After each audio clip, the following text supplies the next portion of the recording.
Bonjour à tous, moi je m'appelle Johan, je suis interne en 5e semestre d'Alestréa, actuellement en NSPED à 17. Je vais vous parler d'un topic qui s'appelle Les enfants et la sieste, une histoire compliquée de la gestion de l'anxiété périopératoire en pédiatrie. Et je remercie le docteur Catherine Beaujard qui m'a encadré pour ça.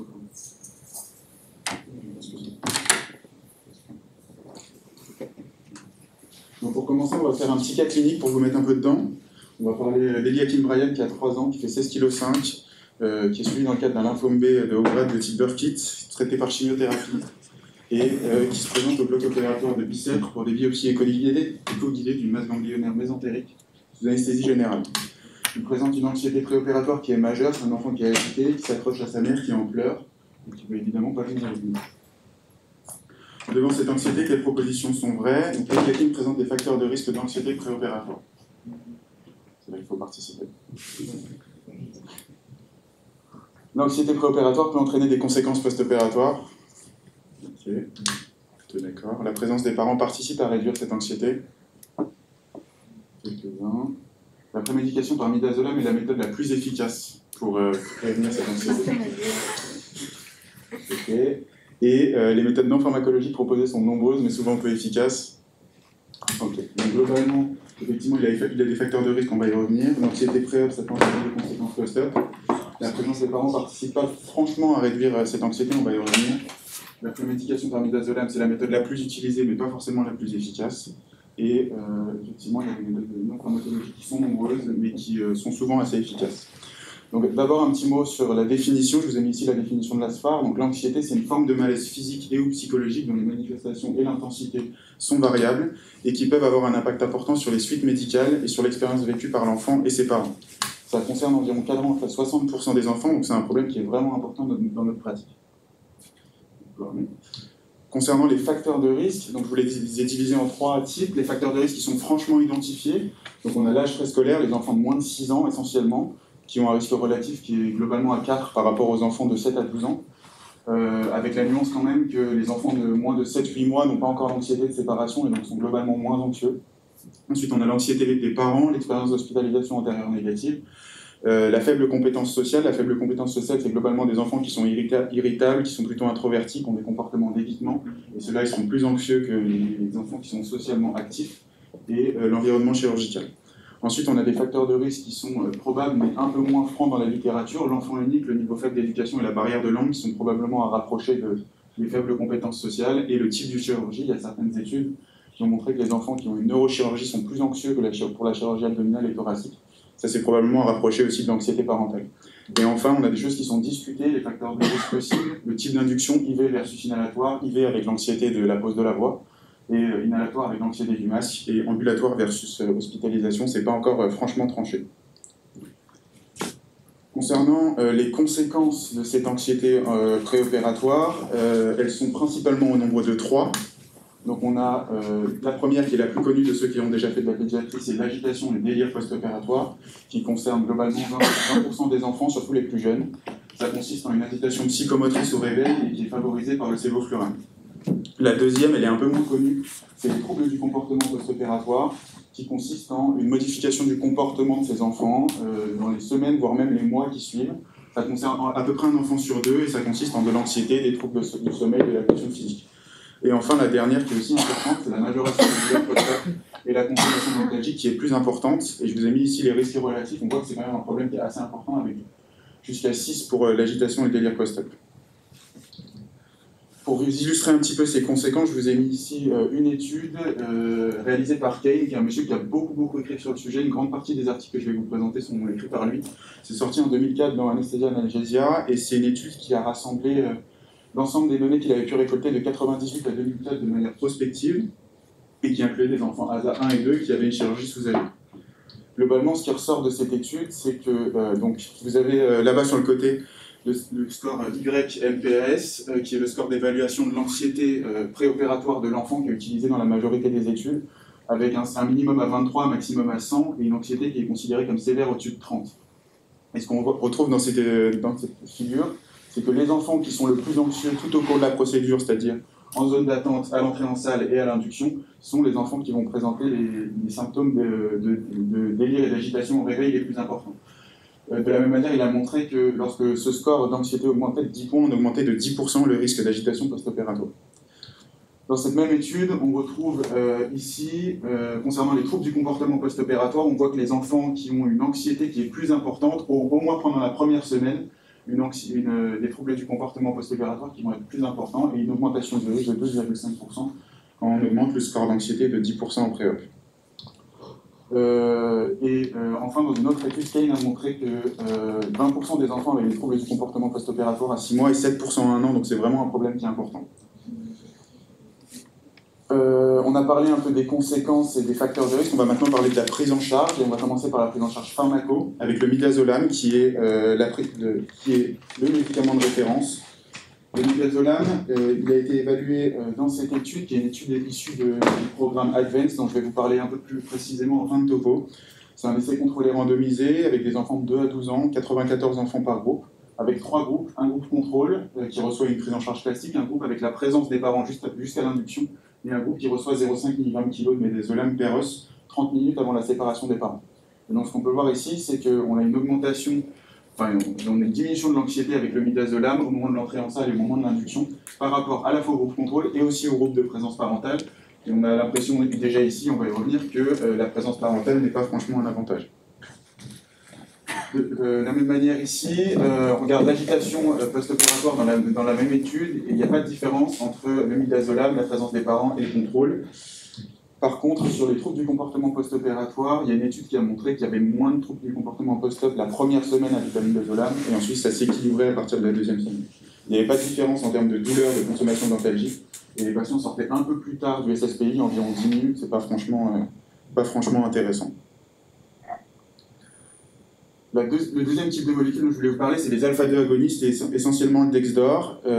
Ici, j'ai fait le choix de vous présenter une méta-analyse, parce qu'il y a beaucoup d'études qui vont un peu dans tous les sens, et donc ça nous permettait de vous montrer un peu cette diversité. C'est une méta-analyse qui a rassemblé à peu près 1000 patients, 500 patients par groupe, avec 2 groupes, un groupe midazolam et un groupe Dexdor, avec soit 1 à 4 microgrammes kilo de Dexdor intranasal ou péros avant la chirurgie, soit 0,5 mg kilo intranasal ou péros pour le midazolam. Ici, dans cette figure, il regarde la sédation satisfaisante à la séparation des parents, et il y a une légère amélioration en faveur du Dexdor qui est significative. En revanche, quand on regarde au moment de l'induction, il y a une tendance en faveur du Dexdor, mais elle n'est pas significative. C'est évidemment à prendre avec des pincettes. On a une hétérogénéité qui est très importante dans cette méta-analyse, et donc il faut faire attention à ce qu'on interprète. En revanche, quand on va un peu plus loin dans l'étude, on regarde l'agitation post-opératoire et la consommation d'antalgiques. Là, c'est beaucoup plus franc. Des risques relatifs qui sont autour de 0,4 en faveur du Dexdor, et une hétérogénéité qui est beaucoup plus faible. Et donc on a l'impression que le Dexdor nous aide plus sur cette agitation post-op et sur la consommation d'antalgiques. Concernant les troubles du comportement post-opératoire, c'est pas franchement tranché. Il commence à y avoir quelques études qui ont tendance à dire que ça fait mieux, mais c'est pas franchement tranché.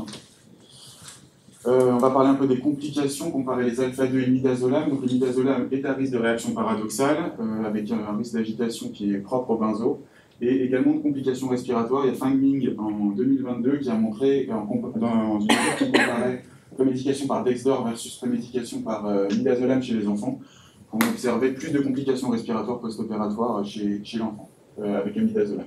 Pour les alpha-2 agonistes, on sait que c'est essentiellement des complications hémodynamiques, bradycardie, hypotension, mais Larson a montré dans une étude où il a regardé surtout la clonidine, qu'il n'y avait pas de modification de prise en charge, qu'il n'y avait pas de nécessité d'intervention en plus avec les alpha-2. La clonidine, justement, j'en parle rapidement ici, les résultats sont globalement similaires, avec une preuve dans la littérature un peu plus forte en faveur de la baisse des troubles du comportement post-opératoire, mais du fait du délai d'action qui est franchement allongé, plutôt 60 à 90 minutes pour la clonidine par rapport au Dexdor, c'est plus difficile à utiliser en préopératoire. La dernière chose, c'est la question du coût. Globalement, utiliser le Dexdor, ça coûte 5 à 10 fois plus cher que le midazolam. Probablement que si ça améliore en termes d'agitation et de consommation d'antalgiques, ça finit par s'équilibrer. Dernière molécule dont je voulais vous parler, c'est la kétamine, parce que c'est une molécule qui est de plus en plus étudiée dans cette indication. Ici, je vous présente un essai contrôlé randomisé chez des enfants de 2 à 8 ans, ASA 1, qui ont une chirurgie élective, une chirurgie mineure de l'enfant. Il y a 40 enfants par groupe, et donc 3 groupes. Un groupe midazolam 0,2 mg/kg per os, un groupe kétamine 0,5 mg/kg intranasal, et un groupe contrôle qui reçoit une solution de NaCl. Et donc ce qu'on voit ici, c'est que la kétamine fait mieux que le groupe contrôle en termes d'anxiété préopératoire, mais fait moins bien que le midazolam. Et là, c'est des petites doses de kétamine, mais ils ont fait d'autres études où ils augmentent jusqu'à 3, 5, voire 10 mg kg en prémédication, et aussi des études où ils associent le midazolam et la kéta au kéta et Dexdor, et ils retrouvent effectivement une augmentation de l'efficacité, mais surtout une explosion des effets secondaires, avec beaucoup d'agitation et beaucoup de troubles du comportement post-op. Quand on compare au Dexdor, c'est globalement des résultats qui sont les mêmes. Donc maintenant, pour l'instant, on a parlé de la prise en charge pharmacologique, on va maintenant parler de la prise en charge non pharmacologique. Je vais vous la dérouler de ce qu'on peut faire de la consultation d'un est jusqu'à la prise en charge au bloc. Et elle se divise en deux parties, une première qui est la prise en charge avec la préparation, et la deuxième qui est la distraction. Juste pour finir, je vais vous baisser des diapos.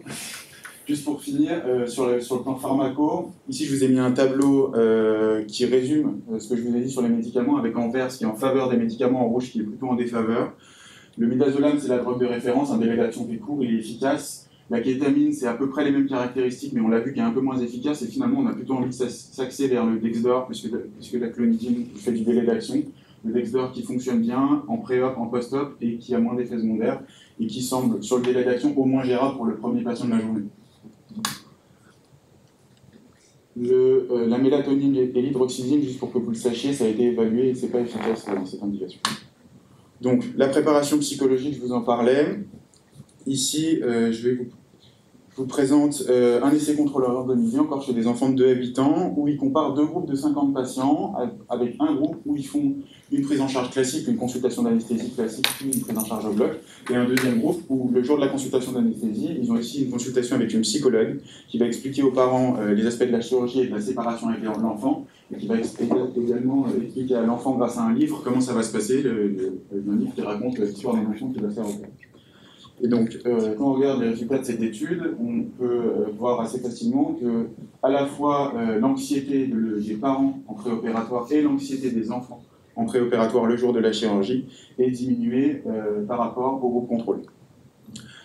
Le faire en consultation, c'est peut-être un peu compliqué, donc il y a d'autres études qui ont regardé la préparation psychologique à J-1 et en zone d'attente, ça fonctionne aussi, et ça fonctionne aussi avec des préparations à domicile par l'intermédiaire de vidéos ou de brochures qui sont envoyées aux parents. Une chose intéressante dans toutes ces études, c'est que chez les enfants les plus jeunes, les plutôt 3 à 5 ans, on a l'impression que c'est plutôt la préparation à J-1 qui fonctionne le mieux, alors que chez les plus âgés, à partir de 5-6 ans, les préparer au moins une semaine à l'avance au moment de la consultation d'anesthésie, ça semble plus efficace. Une fois qu'on les a préparés psychologiquement, on peut éventuellement leur proposer de visiter le bloc opératoire. Ici, c'est un essai contrôlé randomisé, encore une fois, chez des enfants de 5 à 11 ans, 35 enfants par groupe, et qui compare du coup soit un groupe contrôle qui a une préparation standard, soit un groupe qui peut visiter pendant 20 minutes le bloc opératoire avec une infirmière qui va leur expliquer comment ça va se passer, qui va leur montrer le différent matériel. Et donc dans le groupe intervention, on observe que ce soit A, B ou C, donc c'est la zone d'attente, l'entrée en salle et l'anxiété qui est moindre dans le groupe intervention que dans le groupe contrôle. Ils ont fait une autre étude qui ressemblait un peu à celle-là, où ils associaient la visite et une simulation d'induction avec l'enfant, et ils retrouvent des résultats qui sont globalement les mêmes. Visiter le bloc et organiser une préparation, ça peut paraître un peu compliqué, surtout ici. Éventuellement, qu'on peut proposer une chose plus simple, qui est l'essai du masque en préopératoire. Ici, c'est un essai chez des enfants de 3 à 7 ans, 25 enfants par groupe, avec un groupe qui reçoit une préparation standard et un groupe à qui on donne le masque d'anesthésie au moment de la consultation d'anesthésie, et qui peut le conserver jusqu'au jour de la chirurgie. Et donc, on peut voir sur la figure de gauche qu'en zone d'attente, l'anxiété est globalement la même, mais quand on introduit le masque, l'anxiété dans le groupe qui ne connaît pas le masque s'envole, alors qu'elle reste globalement stable dans le groupe qui connaît le masque. Pareil ici, quand on regarde l'acceptation du masque au moment de l'induction, avec en blanc les enfants qui ont le masque, en noir les enfants qui n'ont pas le masque, et donc un score qui augmente quand l'acceptation est meilleure, il y a une meilleure tolérance du masque, de l'introduction du proto et de l'introduction du sévo dans le groupe qui connaît déjà le masque. Encore une fois, il y a d'autres études qui ont évalué ça. On peut proposer de donner le masque dès le matin, juste le matin, pas forcément le jour de la consultation, et ça fonctionne aussi. Et une dernière chose, c'est qu'il y a une étude qui a essayé de faire des jeux incitatifs où ils essayent de faire gonfler un ballon à l'enfant par l'intermédiaire du masque, et ça fonctionne également. Donc là, on a préparé notre enfant, et maintenant on va se poser la question de comment on l'emmène au bloc. Et pour l'emmener au bloc, je vais vous proposer la voiture. Donc ici, c'est un essai d'enfants de 2 à 5 ans, il y a 35 enfants par groupe, c'est des enfants qui ont une cardiopathie congénitale. Et il y a 3 groupes. Un groupe G, qui est le groupe contrôle, qui va être transporté sur un brancard, puis sans prémédication. Un groupe M qui est transporté sur un brancard avec une prémédication, par midazolam 0,5 mg kg/h. Et un groupe C, qui est le groupe voiture, où ils vont être transportés sans prémédication dans la voiture. Et donc l'anxiété est la même globalement au début, et ensuite que ce soit T1, T2, T3 ou T4 qui sont le moment où on les transfère sur le moyen de transport, où on les emmène au bloc en zone d'attente, et au moment du transfert de la zone d'attente jusqu'au bloc, on a une anxiété qui est moindre dans le groupe de la voiture par rapport au groupe et contrôle et au groupe midazolam. En revanche, quand on arrive à T5, qui est le moment de l'induction, le niveau midazolam et voiture s'équilibrent, mais ils sont toujours mieux que le groupe contrôle. Donc ça paraît intéressant, d'autant plus qu'il y a 0 effet secondaire à l'emmener en voiture. La question de la présence des parents, on arrive au moment de la distraction. La présence des parents, on en a un peu parlé dans le QCM au début, et il y a beaucoup d'études qui ont travaillé sur ce sujet, et finalement il ressort que la présence des parents ne change rien en termes d'anxiété chez l'enfant, que ce soit en préopératoire, mais aussi en post-opératoire sur les troubles du comportement et sur l'agitation post-opératoire, et que ce soit avec la présence d'un seul parent, de 2 parents, et aussi chez les parents qui sont préparés à l'avance, qui sont vus par l'anesthésiste, qui leur explique comment ils vont devoir encadrer l'enfant. Kane qui a fait une étude en 2006 qui retrouvait dans un sous-groupe certains enfants chez qui ça pourrait être bénéfique. C'est une population bien particulière, donc c'est des enfants qui sont plutôt grands, qui ont des faibles compétences sociales, donc plutôt introvertis, et avec des parents qui sont peu anxieux. C'est les seuls enfants pour qui potentiellement ça pourrait fonctionner. Si on ne peut pas se fier aux parents, il faut qu'on trouve d'autres moyens de distraire les enfants, et donc on va discuter un peu de la musique, qui est quelque chose qu'on fait beaucoup au bloc opératoire. Donc ici c'est encore un essai chez des enfants de 3 à 12 ans, 26 enfants par groupe, avec un groupe préparation classique et un groupe où ils reçoivent 15 minutes, ils écoutent 15 minutes de musique avant d'entrer au bloc, une musique qui est présélectionnée.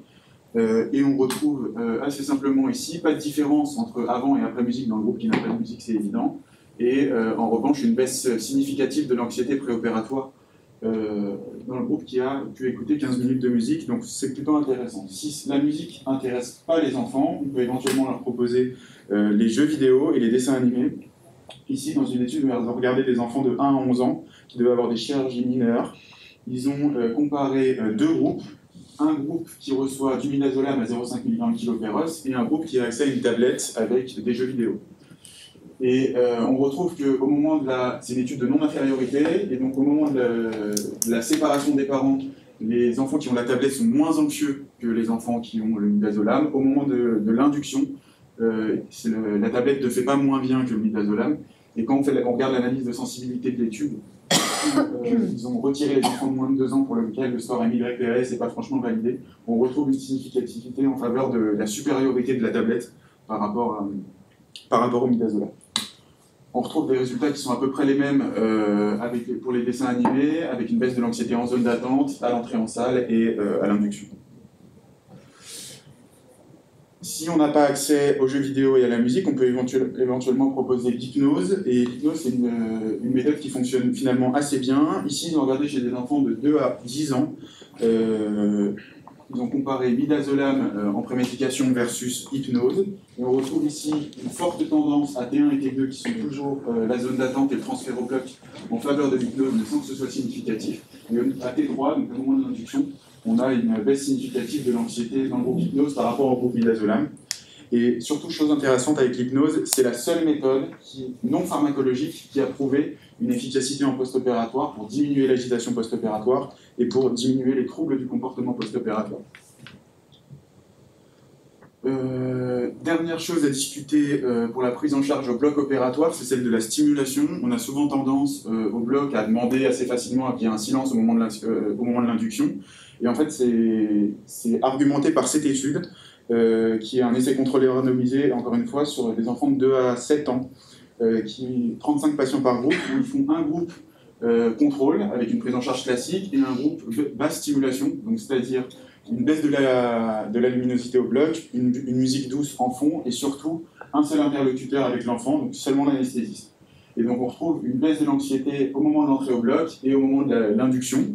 Et également, ici, on regarde la compliance à l'induction qui est évaluée par le score ICC.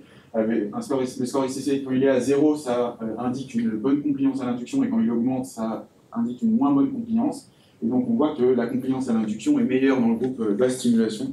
Une chose intéressante juste à noter, c'est que dans le groupe contrôle, 90% des enfants avaient au moins 3 intervenants dans leur entourage contre un seul dans le groupe où ils avaient décidé que ce serait que l'anesthésiste. Juste pour parler un petit peu de choses modernes qui sont en train d'arriver dans nos blocs, le casque VR.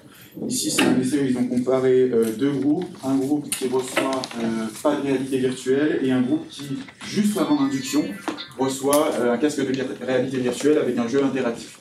Et donc, on a T0 qui est toujours la zone d'attente, T1 le transfert et T2 l'induction. On a une augmentation franche de l'anxiété progressive dans le groupe sans réalité virtuelle, alors que dans le groupe réalité virtuelle, on a une petite augmentation de l'anxiété à l'entrée en salle, mais qui est ensuite stable à l'induction. Et c'est intéressant de voir ça parce que, en fait, à l'entrée en salle, ils n'ont pas encore le casque VR, il est donné que à l'induction. Donc juste le fait de savoir déjà qu'ils vont l'avoir, ça diminue déjà l'anxiété. Ils ont également fait des visites VR du bloc opératoire, en préopératoire. C'est difficile à mettre en place, mais il faut savoir que ça existe. Et qui fonctionne également pour diminuer cette anxiété. Un petit mot sur d'autres petites choses que je ne vais pas trop préciser. L'utilisation d'une salle de jeu, la présence d'un clown ou l'enregistrement de la voix de la mère, ça fonctionne également. Et en revanche, tout ce qu'on fait assez classiquement au bloc, l'utilisation du toutou, proposer aux enfants de tenir le masque, de les garder assis plutôt que les mettre sur le dos ou éventuellement faire des bulles de savon, ce genre de choses, il n'y a absolument pas d'études sur tout ça, alors qu'on le fait assez systématiquement au bloc. Pour finir, je voulais vous présenter le programme Advance. Le programme Advance, c'est un programme qui a été écrit par Kane, qui est sorti en 2007 dans l'anesthésiologie, dont l'idée était de regarder si un programme de préparation globale qui rassemble un peu tout ce qu'on a raconté jusqu'à maintenant permettait de diminuer l'anxiété chez l'enfant. Et donc c'est un essai contrôlé randomisé, monocentrique, réalisé sur 4 ans, des enfants de 2 à 12 ans, 94 patients par groupe. Et en fait, l'étude, je vous l'ai déjà montré au début, c'est l'étude que je vous avais montrée sur le midazolam. Donc un groupe contrôle, un groupe présence parentale, un groupe midazolam et donc un groupe Advance. Dans le groupe Advance, il faisait à J7, à J-7, les parents recevaient une brochure d'information et une bande vidéo qui leur permettait d'expliquer comment ils allaient accompagner leur enfant. Un kit d'entraînement au masque pour les enfants. À J-2, ils étaient appelés par les anesthésistes pour les briefer. En zone d'attente, les enfants recevaient une boîte de jeux adaptée à l'âge et à l'induction. Il y avait la distraction parentale et une boîte surprise avec soit un kaléidoscope pour les plus jeunes, soit une Game Boy pour les plus âgés. Et donc, c'est les mêmes courbes que tout à l'heure, à laquelle j'ai rajouté les résultats du groupe Advance et qui montrent une baisse de l'anxiété dès la zone d'attente, contrairement aux 3 autres groupes. Et ensuite, la courbe qui rejoint la courbe du midazolam et qui fait mieux toujours que la présence parentale et que le groupe contrôle. Quand on regarde l'agitation post-opératoire, on l'a dit tout à l'heure, le midazolam c'est pas mieux. En revanche, le groupe Advance, lui, fait mieux. Et il fait également mieux en termes de diminution de la consommation d'antalgiques post-opératoire.